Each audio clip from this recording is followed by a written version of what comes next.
What are the reasons people don't take more risks? One popular and overly simplistic explanation is that some people are willing to take risks and some are not. The entrepreneurial mindset is based on an alternative premise that everybody is evaluating risks all the time in their lives, and that on the whole they make sensible decisions, including when they decide that it's not in their interests to take a given risk. So it isn't the case that some people are naturally unwilling to take risks.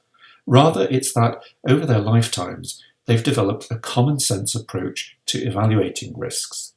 This understanding is tacit rather than explicit, but nevertheless it allows them to decide whether a risk is worth taking. On the whole, people are sensible and realistic. There's a lot of trendy talk in organisations these days about wanting people to take more risks. The truth is that the opposite is required. In fact, you are rewarded to keep your head down. It's better to conform because you will have an easier life. Voicing a controversial opinion to stimulate debate is actually quite dangerous. While organisations say they want to encourage risk-taking, most of them are in fact risk-averse. Staff are understandably reluctant to take more risks in a risk-averse organisation. People feel the right thing to do is conform with their peers. However, a culture of conformity kills risk-taking and innovation. Encouragement from the top leaders can be helpful, however, people often ignore this encouragement. They can sense the mismatch between leaders' rhetoric, which encourages risk-taking, and the lived reality of their colleagues.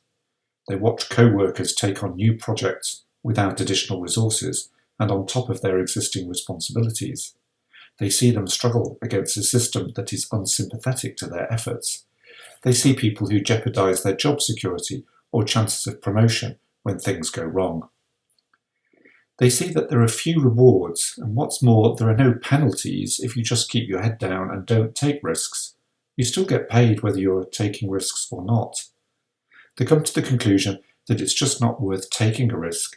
The potential benefits are intangible and out of reach, and the benefits don't outweigh the downsides of extra work, insecurity, and punishment if things go wrong. There are undoubted benefits to be gained by people taking more calculated risks.